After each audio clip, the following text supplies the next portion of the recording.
북한이 남침을 하자 1950년 6월 26일 새벽 미국은 유엔 안전보장이사회를 소집한다. 당시 유엔 회원국은 상임이사국과 비상임이사국으로 나눠져 있었다. 상임이사국은 2차 대전에 승리한 국가들로 만들어진 고정 회원국이고, 비상임이사국은 대륙별로 자리를 주고 2년마다 한 번씩 돌아가면서 회원국이 되었다. 상임이사국은 미국, 중화민국, 영국, 프랑스, 소련 5개국이었고, 비상임이사국은 쿠바, 이집트 왕국, 에콰도르, 인도, 유고, 노르웨이였다.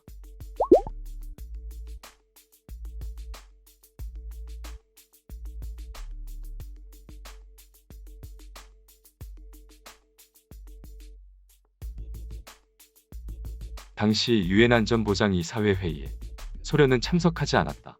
그래서 찬성 9표, 반대 1표로 6.25 전쟁에 유엔군이 투입되기로 한다. 한국전쟁에 투입할 유엔군에 16개국이 군대를 파견한다. 캐나다, 미국, 콜롬비아, 영국, 프랑스, 벨기에, 네덜란드, 룩셈부르크, 그리스, 터키, 남아공, 이디오피아, 태국, 필리핀, 호주, 뉴질랜드.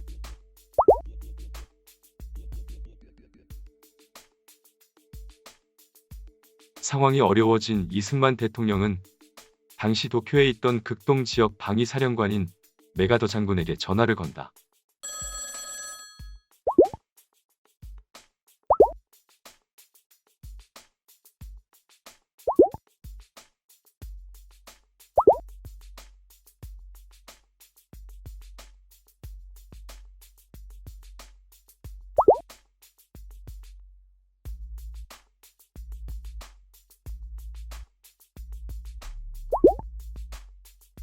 이승만 대통령은 협박성 전화를 했지만 남한에 있던 미국인들은 이미 해외로 빠져나간 상태였다. 1950년 6월 26일 밤 국회의장은 비상국회를 열어 서울을 버리고 수도를 이전할지 서울을 사수할지에 대해 대책을 논의한다.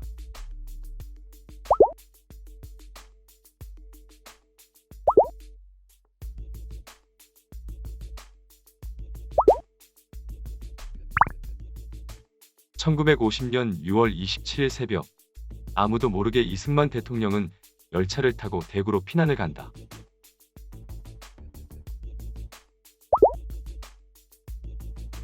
대구로 피난을 갔으나 너무 멀리 왔다는 주변의 말을 듣고 다시 대전으로 이동한다.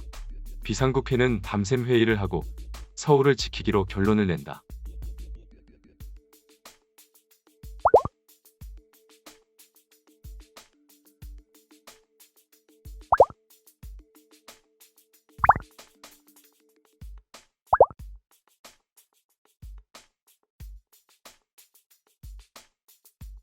회의 내용을 보고하러 갔으나 이승만 대통령은 이미 서울을 떠난 뒤였다.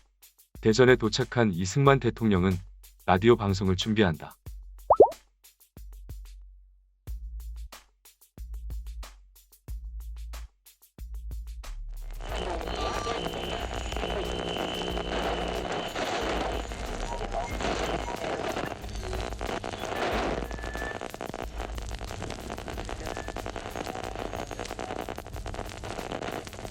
(1950년 6월 27일) 라디오 연설로 서울 시민들을 진정시킨다.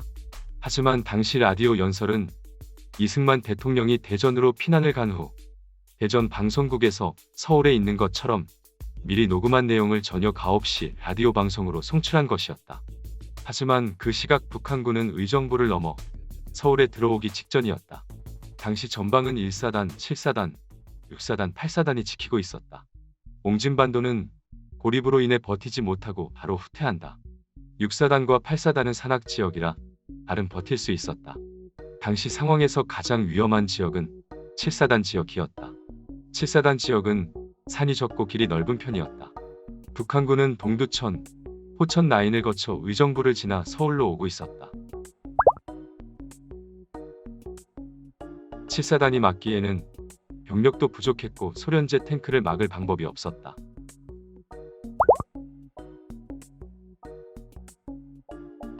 서울 사수를 주장하던 참모총장은 의정부 방어선을 지키기 위해 후방부대를 전방으로 투입한다.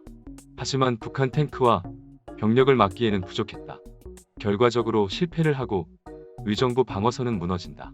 방어선이 무너지자 하루 만에 서울 사수를 포기하고 피난을 가기로 한다.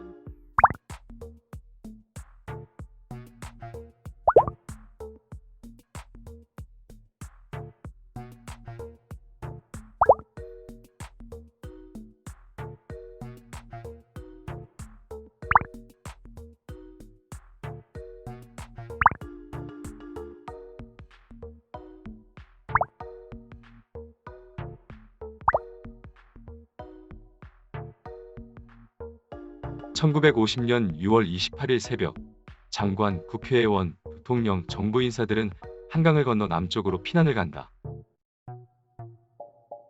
당시 한강에는 한강철교, 한강인도교, 광진교가 있었다. 정부 인사들이 모두 피난을 가자 한강 다리를 모두 폭파시킨다. 한강 다리 폭파로 다리 위에 있던 피난민 500명 이상이 사망한다.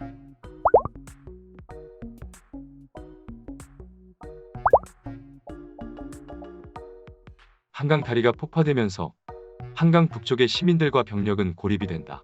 폭파 소식이 알려지자 남은 병력들은 대포와 무기를 버리고 각자 한강 이남으로 후퇴를 한다. 전쟁이 나자 공산당에게 잡히면 위험했던 북에서 내려온 주민들과 정부 인사, 경찰, 군인들의 가족은 피난을 가고 이승만 대통령의 라디오 연설을 믿고 있던 시민들과 소식이 늦었던 사람들은 미처 피난을 가지 못했다. 당시 서울 시민 170만 명 중 피난을 가지 못한 100만 명 이상의 시민은 다리 폭파로 고립이 된다.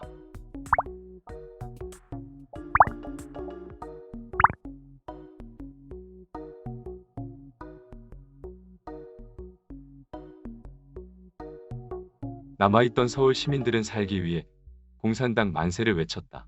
신문사도 호회를 발행해 공산당을 지지하였다. 서울 북쪽을 점령한 인민군은 전투 중 부상당한 군인들이 있던 서울대 병원을 둘러싼다.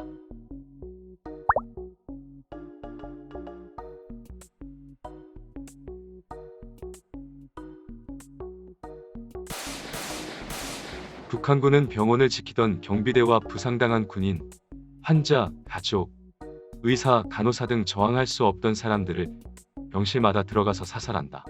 병원에 있던 1000명 정도의 사람들이 희생되고 현장은 그대로 방치된다. 시체는 며칠 뒤 소각되고 나중에 인민군 병원으로 사용된다. 현재 서울대병원에는 그때 희생당한 사람들을 위로하는 현충탑이 세워져 있다. 6월 28일 한강 북쪽을 점령한 북한군은 대치 상태에 들어간다. 당시 다리가 부서져 한강을 건너갈 마땅한 방법이 없었다.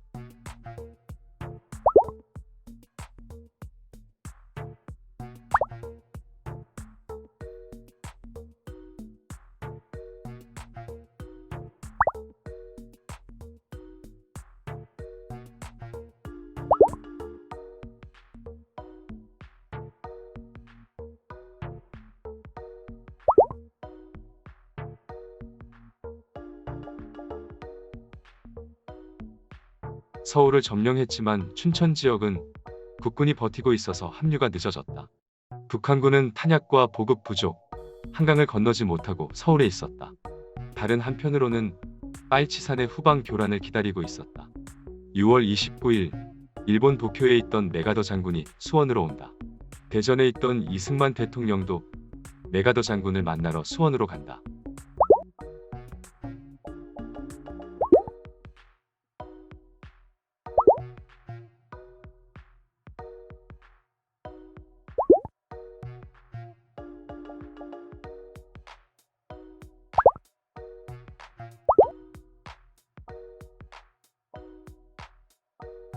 메가더 장군은 한강 방어선을 시찰하고 미국의 지상군 투입을 결정한다.